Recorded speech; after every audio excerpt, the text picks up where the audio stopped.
Okay, so good evening, everyone. Thank you for joining the session. We're so excited to be doing this. We're running 5 minutes late. We were waiting for the participants, but welcome everybody. So today's session is going to be about health economics. So in the last few weeks, we were doing sessions about economics and research paper back to back. And I think this is something new we are going to explore, and I'm super excited to know everything about it. And our title goes Political Economy of Health Insurance Program of Nepal. And to conduct this session, we have with us the very talented and experienced presenter, Mr. Gehanath Khanal. I hope I'm taking your name correct, sir. Uh, Yeah, yeah, yeah. Ednep is very honored to have you here, and thank you for doing this with us. Thank you. Shall I All start now? right. Yeah, but before that, I'd like to Okay. quickly give our participants a little background about you, if you don't mind. All right. All right.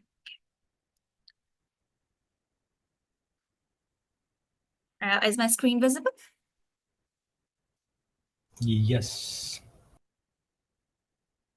Okay, so our presenter, a little bit about him. He's a PhD holder in political economy of healthcare financing reforms in Nepal. He's currently at Canterbury Christ Church University, United Kingdoms. He's a researcher, monitoring and evaluation specialist. He has also accomplished Masters of Public Health from the University of Melbourne. And he's done his master's degree in sociology from Tribhuvan University, Kathmandu. He completed his bachelor's from Tribhuvan University, Nepal, in LLB, and he did his bachelor's degree again in public health from PU University, Kathmandu. Going further with the work experience, firstly, peer reviewer for journals. So in 2019, he was a peer reviewer for journals like PLOS 1, PLOS Global Public Health, International Health Sector, and so on. In 2023, September to October 2024, he worked as a guest lecturer on health economics at University of Bath. From February 2023 to September 2023, he led the meal functions for TDH Foundation in India and Nepal. From February 2022 to Jan 2023, he became a senior coordinator in Research Monitoring and Evaluation Center. He also worked as a freelance consultant from March 2021 to Jan 2022. From September 2016 to December 2017, he became a program officer at National Health Insurance Support Project. And lastly, he was also a project officer at Save the Children Nepal Family Health Project, and this was in the gray area of Nepal, Jumla and Kalikot district. So this goes about his work experience. And he also received honors and awards, such as Australia Award Scholarship of Masters of Public Health at the University of Melbourne. And here goes his certificate and professional membership. So I have given everything that you need to know about our guest. Now I would kindly request our guest to take it forward from here. Thank you. Thank you, Suskriti. Can you let me know what's the time that we will be discussing about? What is the time that you have? So I think we will be discussing about this for 1 hour, and within the one Okay. hour, we'll be taking question and answers from the audience. Okay. That means total presentation, including the discussion, will be of 1 hour, right? Yes, yes, sir. Yeah. Okay. Thank you. Thank you for All introducing right, I'm going myself to with the mute myself. team. Thank you. You can go ahead. Okay. How can I share my screen? Yes.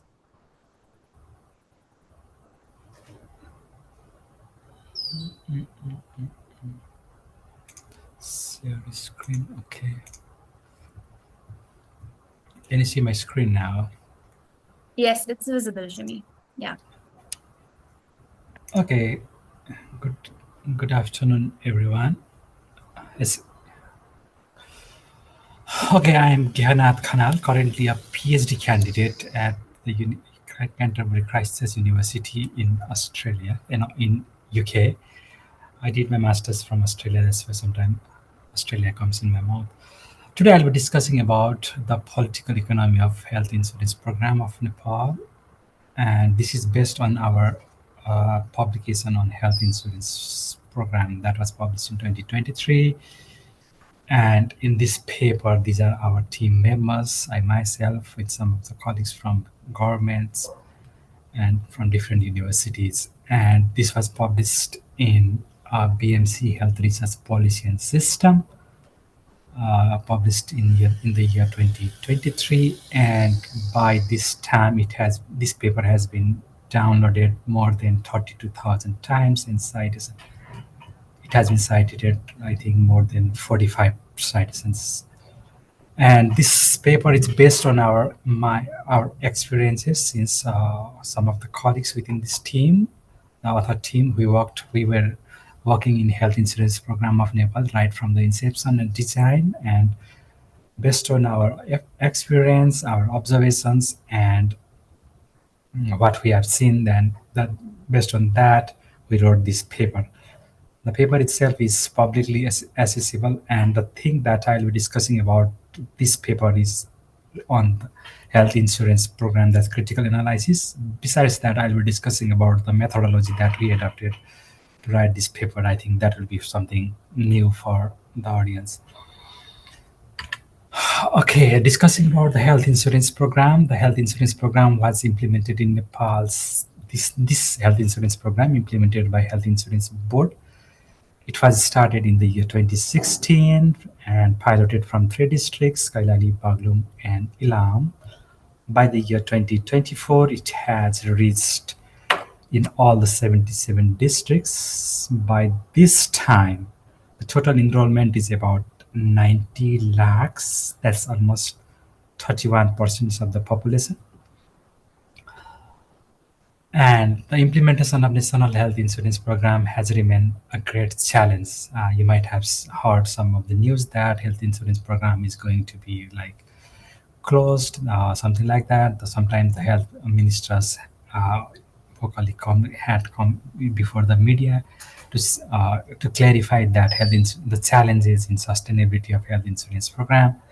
These are the things that has been publicly available in the news in the recent time, but we had anticipated this situation before 3 years when we wrote this paper. And this paper is based on the political economic factors, how the National Health Insurance Program of Nepal was implemented, and what are the challenges, what are the opportunities, all these things. And we have to synthesize the available evidences to explain the factors of political economy of health influencing policy and implementation. That means at that time, in the year 2023, 2022, there were a very limited number of articles available. Despite that challenges, we aim to synthesize all the available evidences to write this paper. And I think we have more than 100 sites and 100 references. You can go through the paper. The methodology that we adopted was we used the framework adopted by Sparks and its colleagues. We used the political economy analysis for health financing reform. That means based on this framework, we conducted our literature review on that conceptual framework of that political economy framework developed by Spark and his colleagues. This particular framework has 6 dimensions, which I'll be discussing later. We adopted deductive content analysis and extracted that relevant information based on our framework. The inclusion and exclusion criteria are, we try to capture the available literatures till 2022 July. And if the content within the literature was based that fits on the framework that we had adopted, we use that. Okay, discussing about the framework. The framework itself has 6 dimensions, or the 6 domains. These domains, let me explain that domain about that, the domain of Sparks and colleagues. These 6 domains are, what they say is that the political economy of any health financing reform of any country depends upon these factors. One is the interest group. The interest group might have some kind of both the positive as well as negative interest. Sometimes they want to get benefit from that, or say sometimes the interest group try to misuse that system.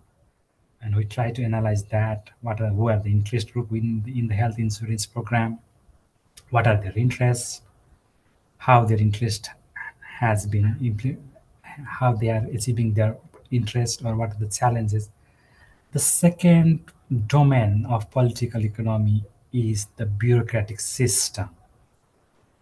The bureaucratic system in our context can be the all the governmental structures, right from the local government to the federal government and the institutions within these governments, their interest, their desires, their some kind of reluctances, all these things comes under the bureaucratic domain.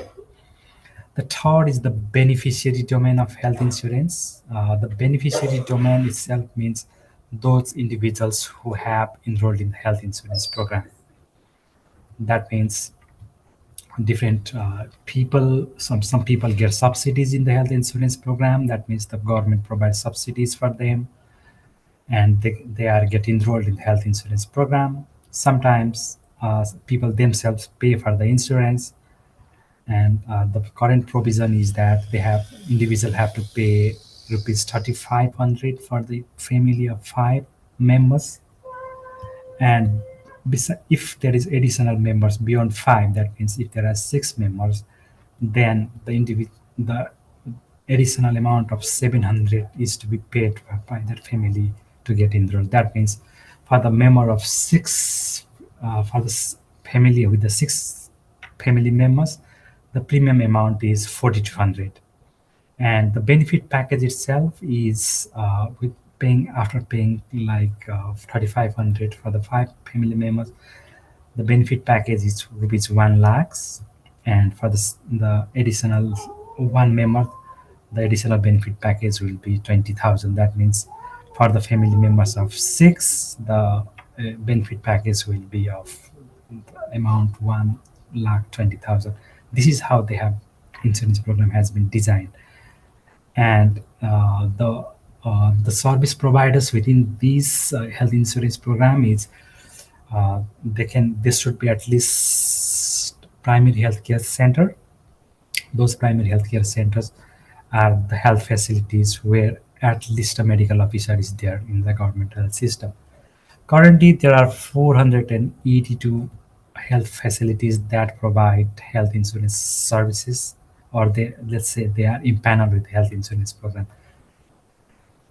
And the financial decision makers is another domain. That means those who have the role to decide about the budgets. That means Ministry of Finance people, or within the local government, those who have the role to allocate the resources. They are also the main actors in political economy. The fifth domain is the political leadership. That means the political leadership, and this is very clear. Different political leadership might have different interests. I'll be discussing about that as well, how this political leadership influence the health insurance program. And the sixth domain is the donor. That means donor agencies, let's say external donors. They might have some kind of interest on it. I'll be discussing on that also. These were the domains that we used. And discussing about the methodological part, this is the Prisma flowchart. We identified several documents, and we screened that whether that were relevant to our this political economic domain or not. If they were not relevant, we excluded those literatures. And besides these peer-reviewed journals, we try to capture all the gray literatures as well. We reviewed the Constitution, Act, Regulation, government plans and policies, government reports, let's say the reports published by Department of Health, annual report published by Health Insurance Board, annual report published by AG Office, all these things. And besides that, there were very limited number of literatures at that time, but there were a couple of conference or the presentations, like the conference conducted by Nepal Health Research Council, and the conference organized by National Planning Commission. We reviewed the discussions that were made within those conferences. There were 8 videos on that. And in addition to that, we also uh, went through the parliamentary discussions. That means how the agenda of health insurance was discussed in the parliament. And since we didn't have like critical like writing piece on that, we try to like transcribe all the discussions that were made in the parliaments, all the discussions or the presentations that were made in those conferences, and prepared that manuscripts, something like transcript documents. And based on that, we analyze that these things. And besides that, we reviewed the political parties' manifestos and read books, budget speech, all these things. And with this methodology, we must peer-reviewed articles and the gray literatures, and reviewed 75 documents in the analysis. Okay, discussing about the interest groups. Interest group have very different kind of interest.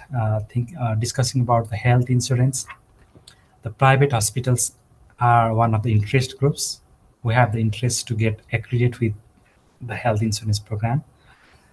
The interest of the private hospitals is that if they are impaneled with the health insurance program, more people will be visiting the private hospitals since they have health insurance, and ultimately that will increase the patient flow. The increase in patient flow have different benefits for the private hospitals. The first benefit is that can increase their revenue. Second benefit is that with the increased number of patient flow, the private hospitals can claim for more number of like seats, for the MBBS or nursing faculties where they are offering. That means they have these kinds of interest, so that they were interested to get impaneled with the health insurance program. The public hospitals includes the primary health care centers, district hospitals, and other regional hospitals, or the tertiary level hospitals that falls under the domains of government of Nepal. And they were one of the major interest group, but some of their interest was in the periodic revision and reimbursement rate. That means the reimbursement or the amount reimbursed by the health insurance board for the service that the hospitals were providing. That was not uniformly, there was not uniform rate.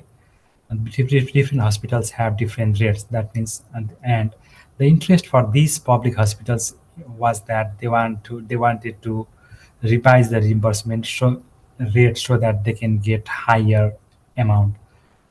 The insurance companies, if you remember the discussions going on for health insurance program earlier, you might have heard that health insurance program is going to be privatized soon. This was the interest that was circulated by the insurance companies in the media. And the insurance companies, or the private health insurance companies, that means due to this national health insurance program, they had the scope of the private health insurance was narrowing down. That means due to that, they were trying to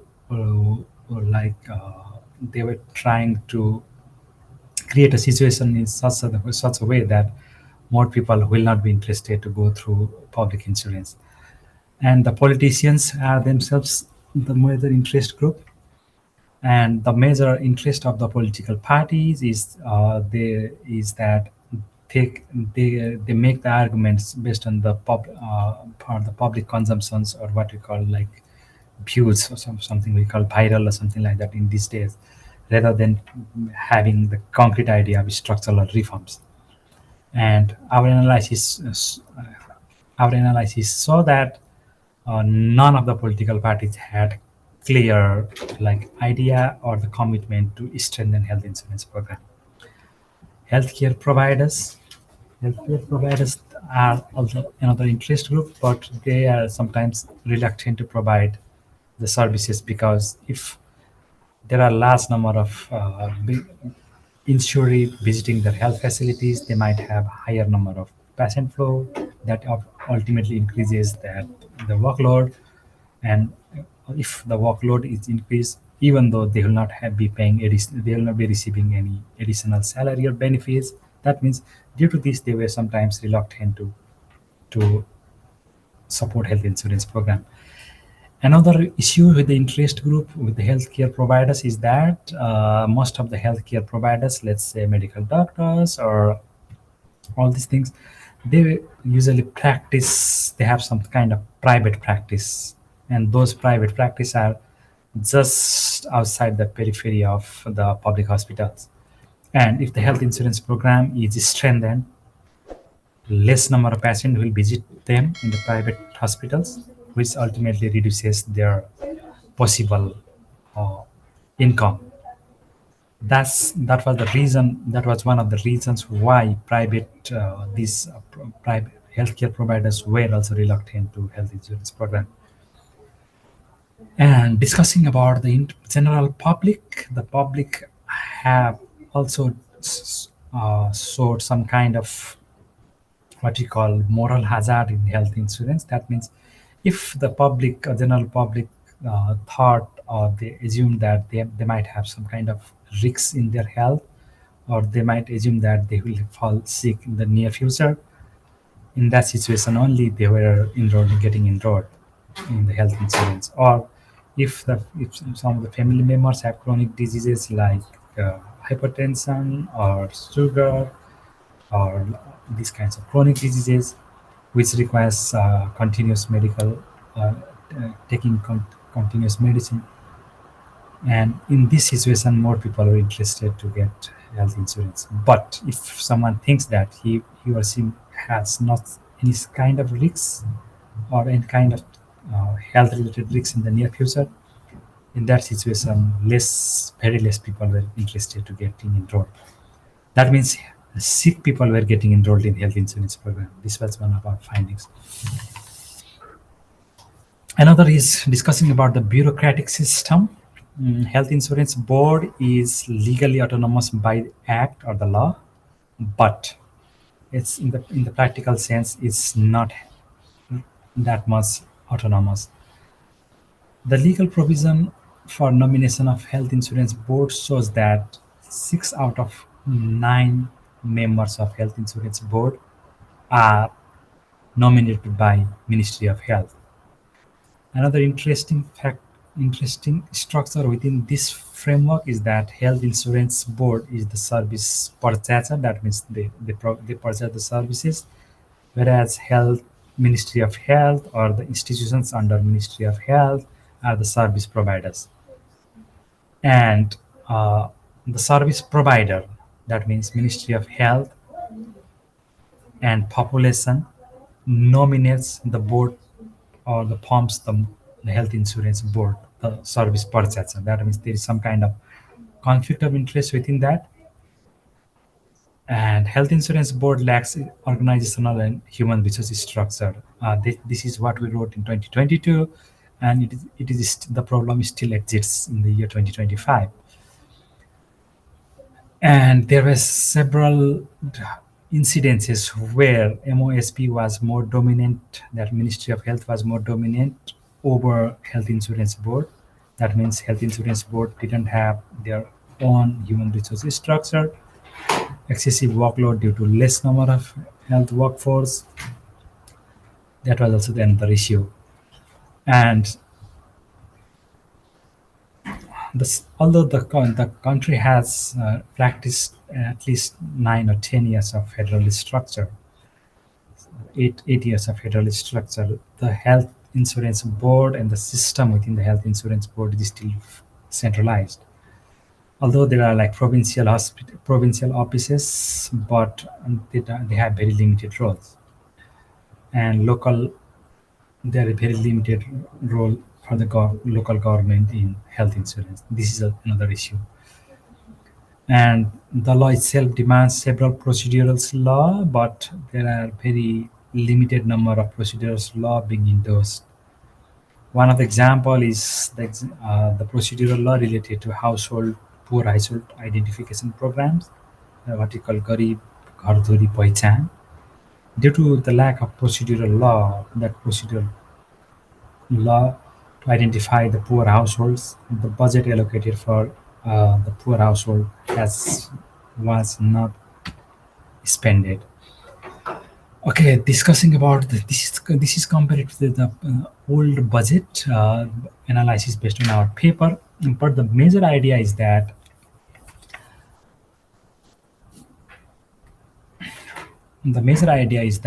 health insurance the budget has been increased over the time, but if you go through this graph in the lower the second graph, you see that out of 100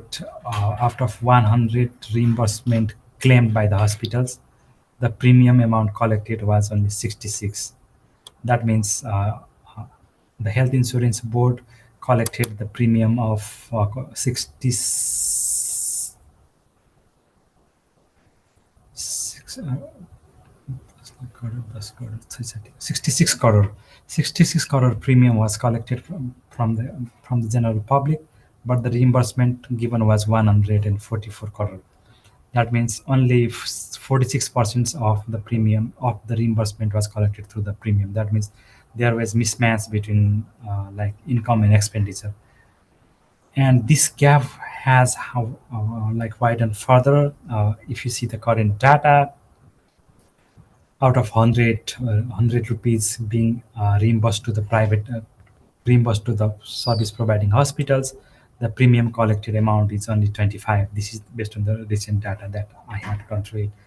That means there is a clear gap between premium collection and reimbursement. Due to this, there are several challenges related to financial sustainability. This is one of the major challenges on this, and there are several factors behind this financial sustainability. As I discussed earlier, some of the people get subsidies for the in health insurance program. Let's say the elderly population gets subsidies from the government. Those people who have multi-drug resistant tuberculosis or leprosy or HIVs, these the patients and the family members will get subsidies from the government. That means they don't have to pay. The government will pay the premium themselves. And this shows that, as I discussed earlier, very few healthy people are getting enrolled in health insurance program. But if the people think that they have some kind of issues with health insurance in the future, or they have some kind of chronic diseases, they are more interested to get enrolled. That means more number of unhealthy populations are getting enrolled, whether they come from the paying the premium themselves, or whether the government itself is paying the premium for them. If you see the population of elderly, it's almost 13 lakhs elderly population, and they have higher health risks compared to the young population. That means those populations who get enrolled by the health insurance by the government subsidies, they are also comparatively unhealthy population, or risk health risk population. And this shows that the cohort itself is formed in such a way that more and more unhealthy population are getting enrolled, and they are utilizing services more. That means those people we assume that, or who are comparatively healthy, are not getting enrolled. That means due to this very serious issue with the financial sustainability. Discussing about the bureaucratic system, now discussing about the political system, We try to plot the timeline of political developments of health insurance starting from 2020 to 2002, where the establishment of health economics and financing unit was formed under the Ministry of Health and Population. In the year 2022, some kind of community-based health insurance program was started. In the year 2023, there was national commitment, some kind of national commitment or national understanding that health insurance programs should be started. For that, they established a national health insurance unit, and 5 districts were selected for that piloting. In the year 2024, health insurance policy was formed, and health national social health security. I don't know. National Social Health Insurance Unit was established. This was the previous structure of Health Insurance Board. This was found that later we called SHSDC, Social Health Security Development Committee. This was formed. These were the governmental institutions that was responsible for implementing health insurance program. And this is started the piloting in from 3 districts, Kailali, Baghlan, and Ilam, in the year 2016, and later in 2017, health insurance bill was tabled and passed from the parliament. And in the year 2018, elderly population above 70 years receive some kind of subsidies from the government, and health insurance regulations and health, national health policy was endorsed in the year 2020, 2019, and this program was expanded to all the 77 districts. This is overall timeline of how the health insurance program was developed over the time of last 2 decades. The interesting thing within this graph is about the political development. We try to map how the political parties had their role. The blue line is for the Nepali Congress. That means Nepali Congress was here in the establishment of Health Economics and Financing Unit. And the red is for the communist parties, maybe CPN UML or the Maoist. And the black line is for the regional parties or the Madhya-based parties.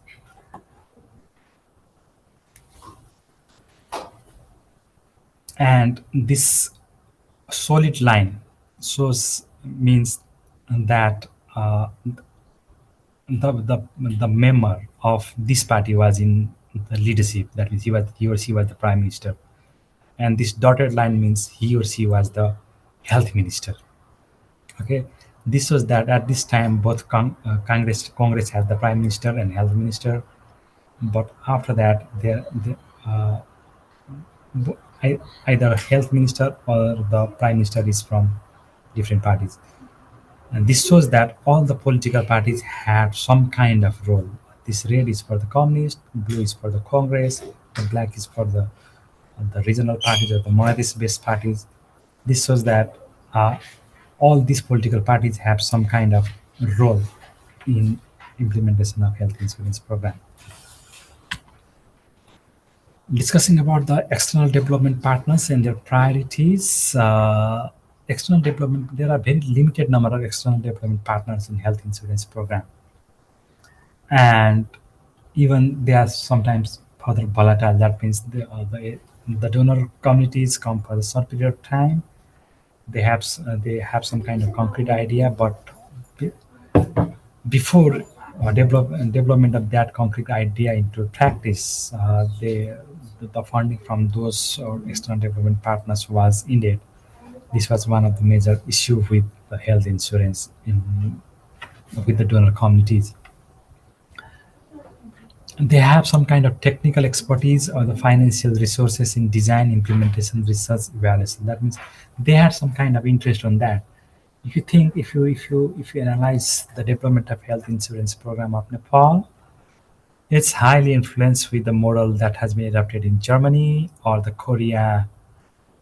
Now, one of the reason is that the German institution GIZ had some kind of technical role in design and implementation of health insurance program of Nepal. And similarly, the Korean the Korean Koika had also supported the development of health insurance program. And in the conceptualization of phase, several trainings were conducted by Korea and German-based organizations. That means in that training, they try to highlight their experiences or their success, and based on those experiences or those kind of training mm, activities, health insurance design of Nepal was more influenced by these donor parties as well. That basically our health insurance program is based on the principle of social protection. But there was still a debate whether it should be funded through the taxation or not. But this is still under consideration.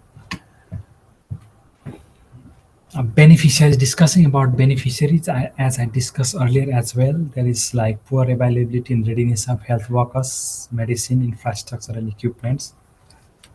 The experience of the insured population also shows that the they have not like satisfactory level of services that they receive from the health insurance program.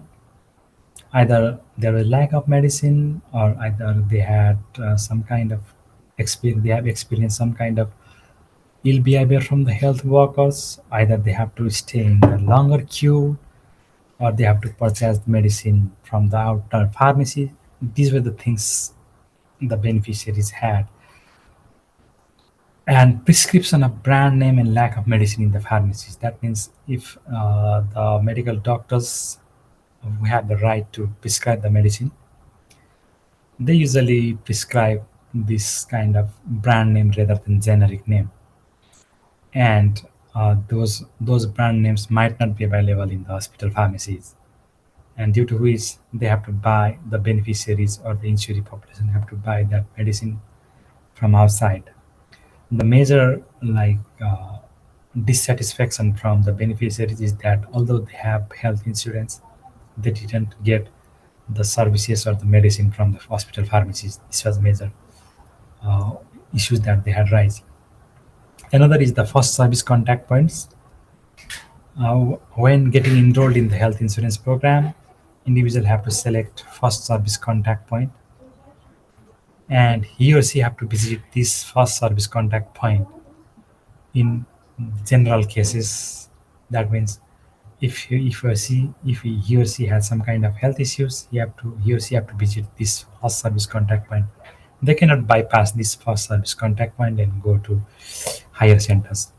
For example, if you have selected the first service contact point, let's say it's one of the hospitals, let's say like Damoli hospitals in Tanau, and you cannot seek the services from regional hospital Pokhara directly unless you have referral slip.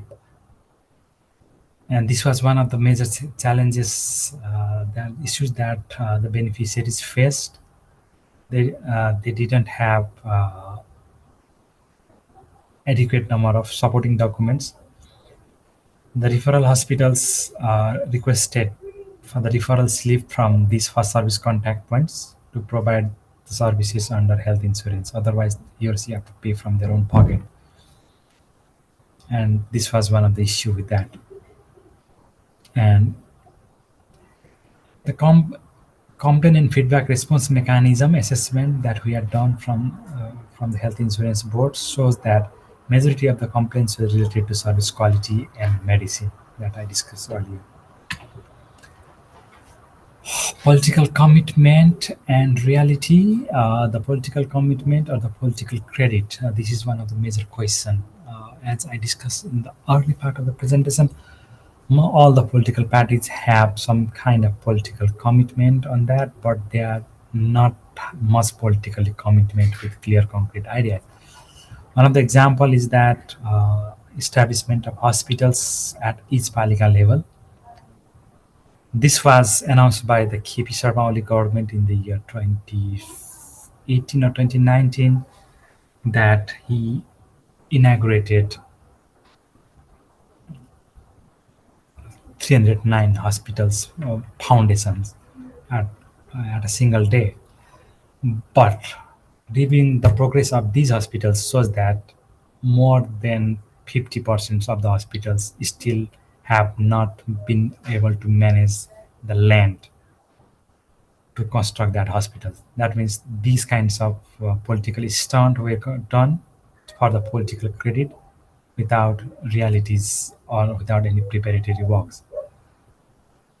And another issue is with the setting the ambiguous enrollment targets. The government itself aims to enroll 100% of the population by the year 2030. The current progress rate shows that the highest progress rate is seen in Palpa district, where almost 99% of the population have been enrolled in health insurance program. And going to the province level, province 1 has the highest enrollment rate, which has almost 51% of the population in province 1 have got enrolled with health insurance program. But the major issue is with the Madhes, where less than 12% of the population have been enrolled. This was the major challenge. And we try to suggest some kind of strategy for reforms in the year 2023. And some of the reforms that we have highlighted here has been implemented now. And we discuss about biometric enrollment and verification, digitalization of claim and reimbursement, just to make sure that false claim and reimbursement will be minimized. This has been started, and there has been remarkable progress on that. Temporary recruitment of technical experts and staffs for specific tasks. For that, recently Health Insurance Board had recruited some kind of asthai or the contract staffs. And we discussed about legislative parliament. The role of legislative parliament was to introduce co-insurance and co-payment mechanism. We highlighted this policy reform at that time, and this the provision of co-insurance and co-payment have been introduced from the last year. Poor household identification program is still the problem is still the same. Provision of top-up of benefit package or subsidies for those who did not utilize the services. We have highlighted that as a reform. I'm not sure to what extent this has been done. And integrating the fragmented schemes into the single health insurance fund. We highlight in this paper we write the issue of fragmented health insurance fragmented schemes, and we suggested for integrating all those fragmented schemes into a single health insurance fund. Recently, the current health minister was also advocating for this. I think this is on the process. TPA in claim and reimbursement, that means third party in claim and reimbursement. We highlighted that. I think this has not been done. I'm not sure about the current update. And for the joint work with Ministry of Health and Population and Health Insurance Board, there is a critical need of implementing standard treatment protocols so that there will be uniform treatment protocol, there will be uniform claim, uniform reimbursement, and endorsement of standard operating procedures and guidelines, revise the benefit package and service costing. We have discussed about this. The discussion on increasing the benefit package up to 5 lakhs has been under discussion right now. And standard treatment protocol, that this development is also in the process, I think. And organogram of health insurance board, that means human structure for health insurance board.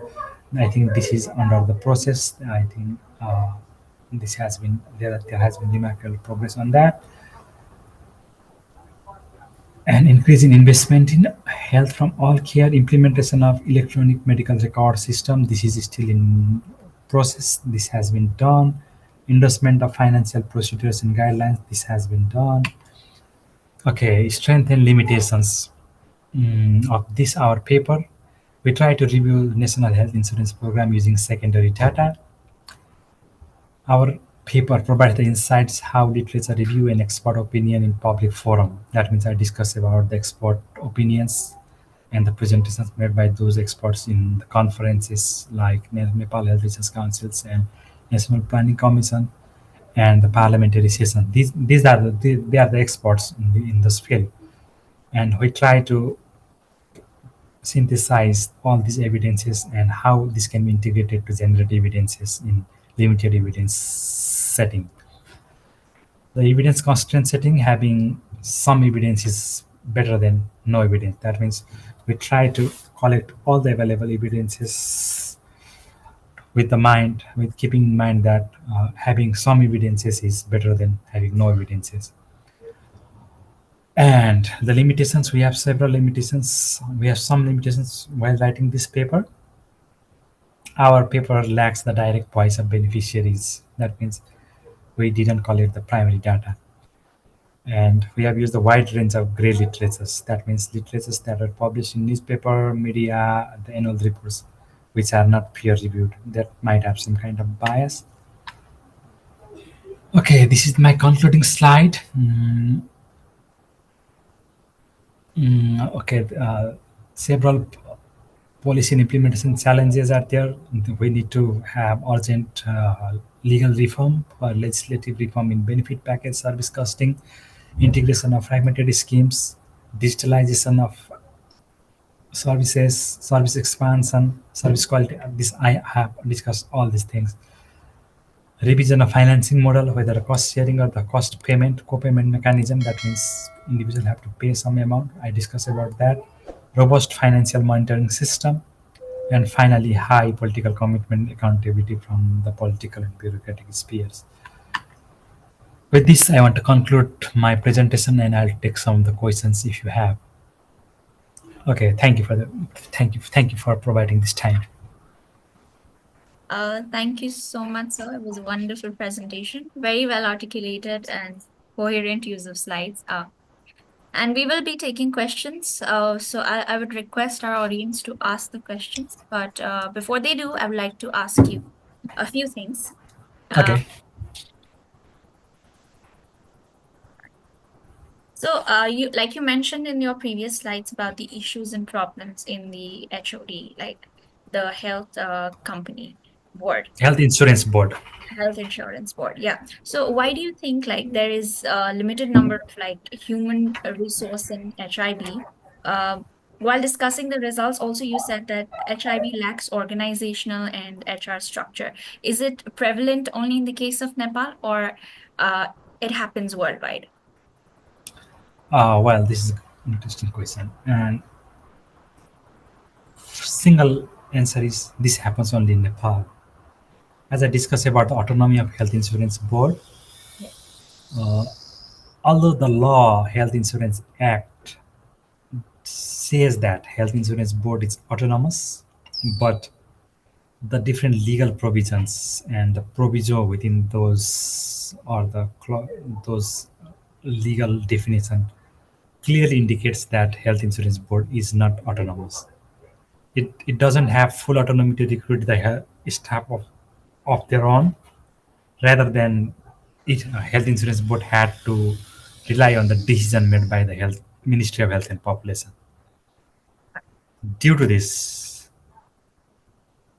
there are limited number of human resources within the Health Insurance Board.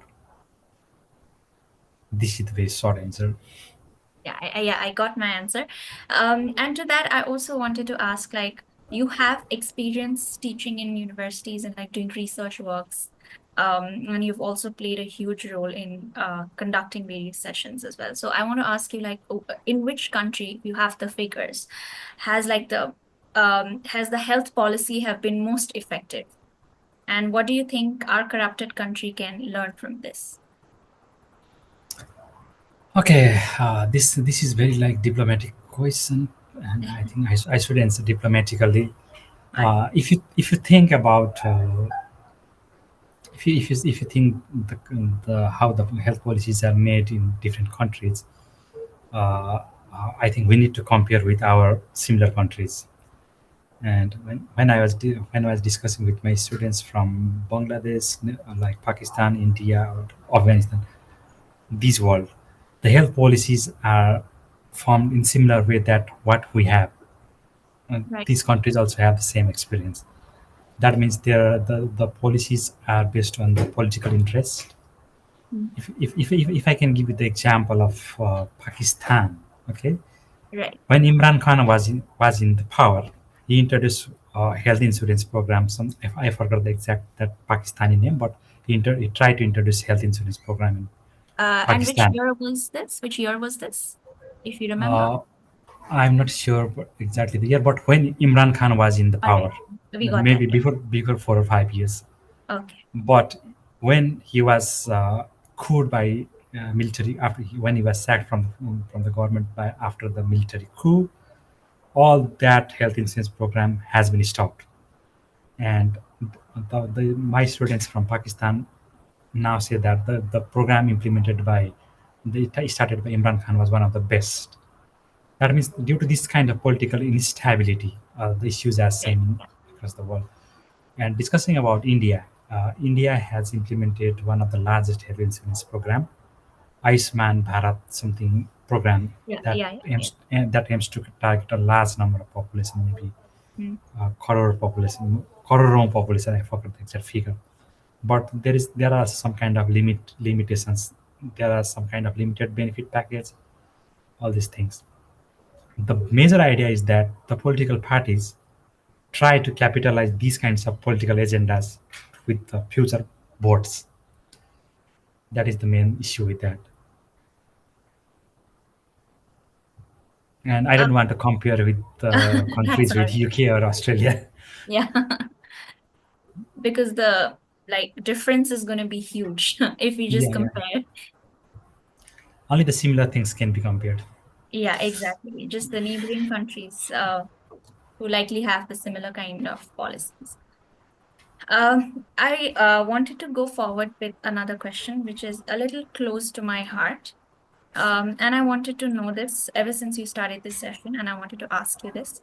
Do you think that there is health insurance policy for mental health programs like therapy, counseling? And if yes, how many countries have legally imposed on this? You know, when people take their life due to chronic disorders like suicide, who harm themselves or meet an unfortunate accident due to their medical condition, do you think that there is such kind of policy for them in the context of Okay. Nepal? Yeah. Can you repeat the question again? All right. So what I mean to say is that there are various mental health disorders that is prevalent in today's time, right? So Yeah. as much as we care about the physical health, and talk about the policies, insurance policies being implicated for the physical well-being, is it also the same with the mental health disorders, like the accidents that happen? Um, is it also prevalent in this case for mental health disorders? Okay, I'm not updated about the recent development in mental health in Nepal, but there is one paper published in Lancet Regional Health. Right. If you can Google Ali something Salisi, I forgot her name. The Lancet Regional Health. This was published before 1 month. They have clearly mentioned about the development of mental health policy in Nepal, and I think that paper can give the clear insights of that. And they have critically analyzed what are the human resources, how the health service delivery has been developed in terms of providing mental health services, what how the human resource has been developed, like psychiatric nurse, something like that. Yeah. And this shows Especially that policies for therapy, counseling, medications. yeah, yeah, yeah. I don't have clear idea, scientific idea, but I can say that there has been remarkable development in mental health policy in Nepal. And if you want to go through the details, you can just Google Elisa Salis. I forgot the name. I forgot the name. Sorry, Susil and something. They have published one paper in Lancet Regional Health, Oh, Mental Health Policy of Nepal. If you Google this, you can find that's freely available. That can give the clear idea. all right. All right. Thank you so much. Thank you. These were all my questions. Thank you. But I would say that there has been remarkable developments in mental health in Yeah, Nepal. in For Nepal. instance, yes, for instance, there has been mental health policy, something like that, in terms of legal development, in terms of service provisions. There are some kind of psychiatric courses conducted, maybe like masters or bachelor in psychiatry. These courses have been introduced to produce like technical human resource to manage mental health issues. Right. And discussing about the peripheral health institutions providing the mental health services. This was in the year 2012 when I was working in health system of Nepal. The government has started to implement some kind of 2 days orientation to the health workers, and they, after that 2 days orientation of the training, the expected work from the health workers was to identify the mental health issues from the community, and they can refer to the higher centers. This was started in 2012. That means after Yeah, that since was long it, back. Yeah. So I I think by think now this there is has been, a great yes. progress. Yeah. I'm glad to know that. Thank you so much for answering. Now we will take questions from the audience. Please put them in the chat box. We will let you rest for some time. Okay, all right. Okay.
Okay, so Tara Prasad says, yes, you can actually turn on your mic and ask the question if you're comfortable with that.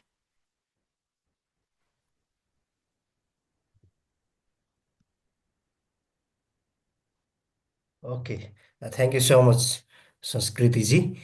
So my question to the presenter, it was a very well presented slides describing, I think, very meticulously and comprehensive discussion about National Health Insurance System of Nepal or program in Nepal.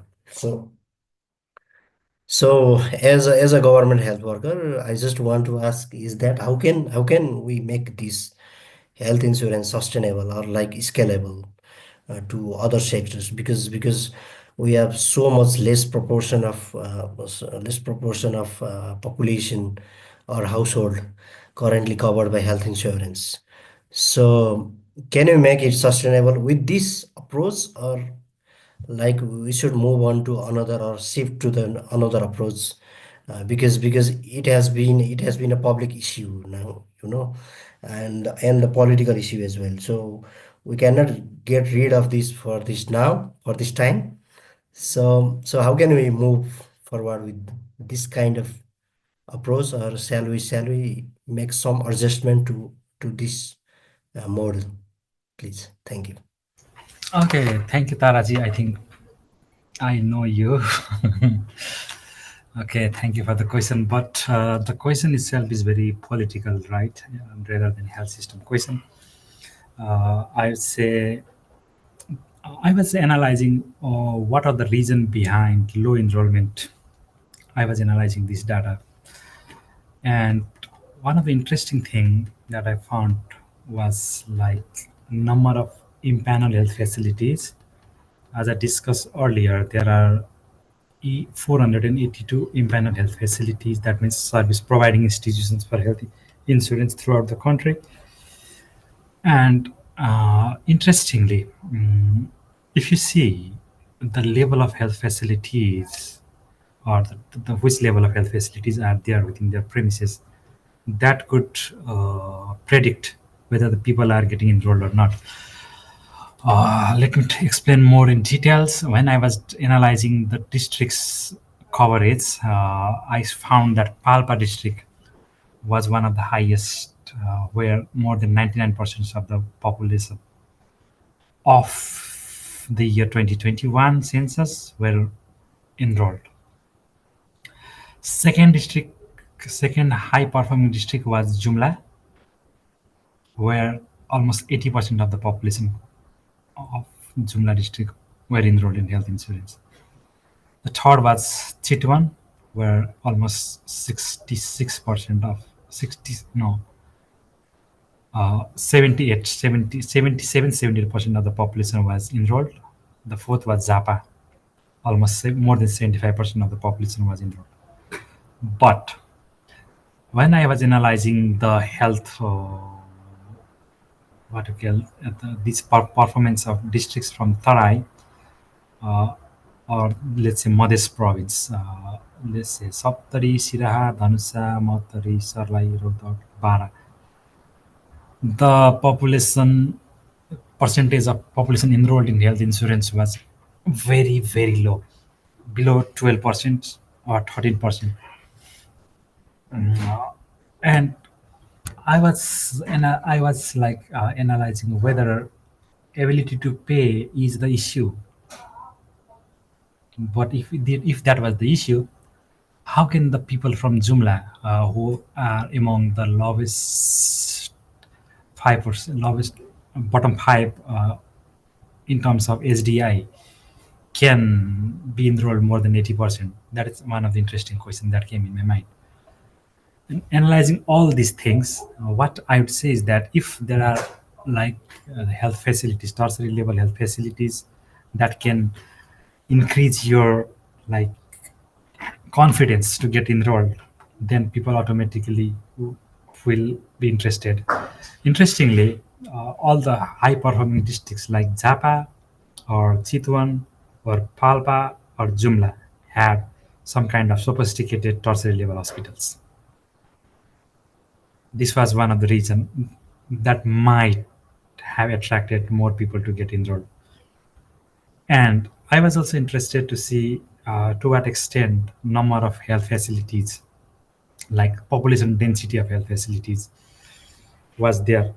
And this also shows that the province, the Madhya province had very low population density in terms of facilities. That means less than one health facility was allocated for them for 1 lakh population. Whereas in Zappa or Morong or Sunsari, there are more number of health facilities. That means population density was less. That means within for like 1 lakh population, there were more than 2 or 3 health facilities in Zappa and Ilam. This might be another factor which might have increased health insurance enrollment for them. Another issue is with the location of health facility. Okay, this is very, very political, isn't it? When I was working for health insurance program in Kailali district, if you guys are from Kailali district, the distance from the east to west, that means Karnali River to I think Mohana or something like that, there is almost 80-kilometer span, and all the health facilities, that means impaneled health facilities, let's say primary healthcare center or the hospitals, are not in the close to the highway. That means if someone has to get services, if the hospitals are not within the premises or within the close with the national highways, then people are less interested to go visit on that health facilities. This can be another challenges. This might have affected in enrollment as well, because if I'm living, let's say if I'm from Tikapur, or let's say if I'm from Chisapani or somewhere else, and if my panel hospitals is in Tikapur, That means might not have public transportation access to district Tikapur compared to the hospitals within that highway, Manda highway. These are some kind of structural issues that need to be discussed. All these things shows that health insurance will not be sustainable in the current modality. The thing that we should do, or the role of our self, is to get enrolled for ourselves and our family. And this is one of the thing that we should do. Okay, and unless we have ourselves are enrolled in health insurance program, then this will not be sustainable. Discussing about the political things, I think the government is thinking something differently, because if this program will not be sustainable, or say this will collapse, and the messages that will be delivered from that situation will be very, very difficult for all the political parties. And I think how the government is thinking about that. But the major thing is that we need to restructure all these things, and uh, the, and more healthy populations should be enrolled in health insurance program to get it sustainable. This might be some kind of like hypothetical answer, but this is the reality. Thank you.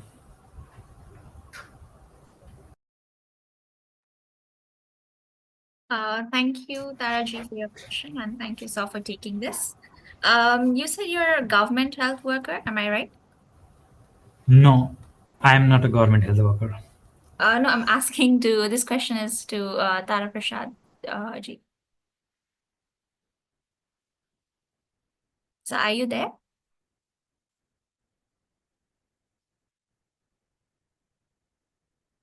Okay, moving forward. Yeah, I'm here. I'm here. Yeah. All right, all right. So you said you're a government health worker, right? Yeah, yeah. Where are you serving right now? I'm working with Ministry of Health and Population right now. Yeah. All right, we're glad to have you here. So if there's any insight that you would like to give, what is it like working as a government health worker in Nepal? A short description. Okay, okay. Yeah, as you know, there has been a lot of talks regarding health insurance program of Nepal. Is has it been around political leaders or in the public? So it has been a buzz, like, yeah, you know. So to we cannot get rid of this program right now, but you know it has been a complete failure for now, as I understand. Uh, so so uh, Having said that, we need to move on with this health insurance, but we need to some change the modality of how we have been doing, or how we have been serving the Nepalese people uh, about the services from health insurance. So we hardly talk about the provide from the provider's perspective, you know, because for I want to give an example. A person who is entitled to health insurance, or insured or enrolled in health insurance, maybe he or she is from Pokhara. That day, like, he has been tested with blood test, urine test Yeah, yeah. in Pokhara Academy of Health Sciences, which is impaneled with health insurance. But certainly he or she has to refer to he or she needs to refer to Kathmandu. For example, TUTS. The next day, when he or she will come here, so he or she has to repeat the same test. Yeah, he or she has done in Pokhara as well. So Okay. there is a lot of gaps in providers' perspective employees. So the this is like a efficiency problem. So Yeah, we need to yeah. adjust this as well to make this insurance a bit better. There are so many things we can do, like increasing some kind of taxation and taking that fund to health insurance. So These are the things we are currently working on that. We are now preparing the standard operating procedure for enrolling the formal sectors. Health insurance is mandatory for all Nepali citizens, but it has not been in practical. So we are preparing that standard operating procedure to enroll all those informal sectors. So it will come in due course. So we have been working to make it better. So yeah. You've made the right point here. You said that a lot of those patients are referred to Kathmandu, and they have to repeat the same process, which is like a lot of back and forth. And I think this is definitely an efficiency problem, which you addressed very well. So thank you, sir. Okay, it's my pleasure. No, no. Thank you. All right, so we have two more questions. I think this is going to be the last questions we are going to take for today. So this is, I think, for Gehendra sir. We hear about lots of private and community hospitals not getting their claims on the insurance of huge amount. It has been affecting their cash flow. How can government manage this burden on these hospitals? If government doesn't pay, who will? That's a valid question. This is a valid question, but I think Taraji will be the appropriate person to answer this question. Taraji, Yeah, you can take the question, sir. since you are working with the government system, I think. Okay, I need to read the question first. Okay, let me see. Which question first? First one? The first one, yeah. That from Sanjeev ji. Yep, Yep. yes, the Sanjeev. Here about lots of private and community hospital not getting their claims on the insurance of huge amount. It has been agreed against private. Okay. Yeah. This has been a primary problem for Nepal. Currently, we are working on this, like getting additional budget, requesting with Ministry of Finance to manage this burden on like claims and reimbursing those claims from government side. But there is a huge problem. As I already mentioned that one example beforehand, just a minute ago. So talking about Sanjeev ji's question, um, government of Nepal is now searching for some other resources. Like um, increasing some or like increasing some additional tax on other sin tax on harmful products, and contributing about 1% of income from formal sectors. So this way we are collecting the pooling the resources to help manage this problem. This is one case. Secondly, what we have been doing is to verify the claims that have provided through private or community hospitals, not only private, even from the government hospitals as well. So we need to verify the claims. There may be some fraud or fake claims in the insurance. So we have very limited human resource to look after the claims. So now Health Insurance Board has proposed to like to manage some human resource that can see the claims, because it has been all about the claims that usually depends on the reimbursement amount. So we have been now preparing to provide at least 30 medical officers to Health Insurance Board to look over the claims and provide that amount. So it has not been the problem of only the hospitals, because they have been overutilized. Like people are getting a lot of services more than needed. That is one thing. But apart from that, the provider has an inefficiency problem as well. So with that, we are working on some of the few things to avoid some inefficiencies as well. So another question is, if government doesn't pay, who will? In fact, government will pay, but we have to look after the claims. because as I already mentioned that we have very limited human resource to look over the claims, because there are thousands of claims per day. um, to that that is that Let, is let, let me add on from our paper, okay? Just okay. to support you.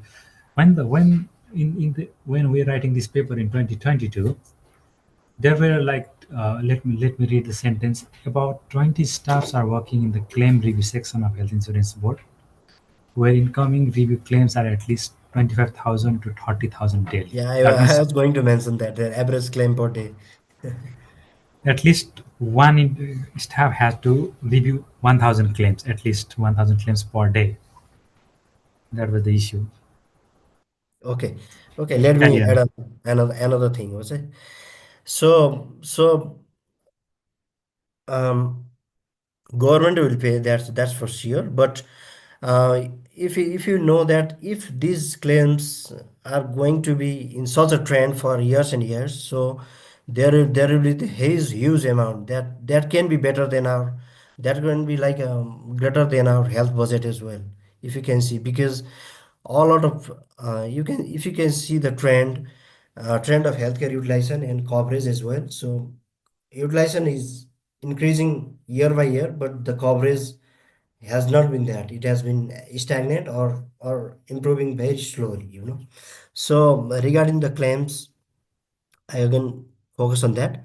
So government will pay that. No one will pay for that. But the sources is not sufficient for now.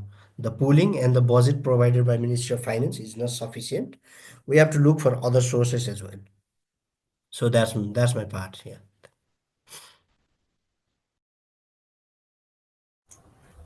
Okay, the next question is, what suggestions would you like to give MOHP and HIV to improve the effectiveness of government provided health insurance policy? Okay, I think we have discussed a bit about this. The first suggestion is that let's get enrolled from our place to support this program, whether we use the services or not. Let's tell some of our relatives and friends that request them to get enrolled in the health insurance program. This is what we can do.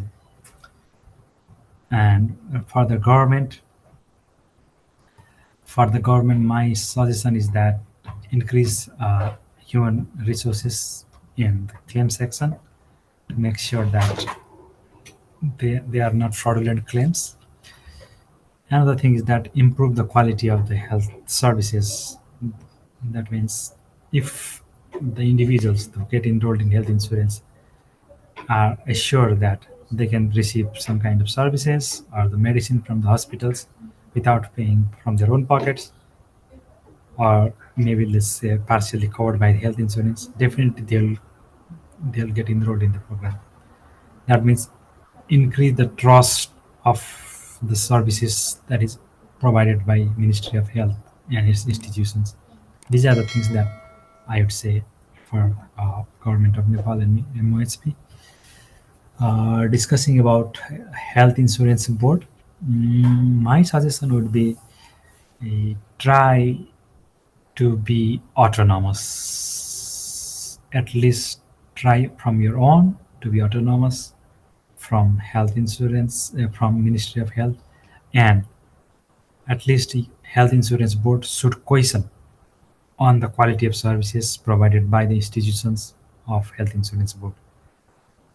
Unless health insurance board questions about the quality of services that it purchases on behalf of public, this program will not increase the trust of the public.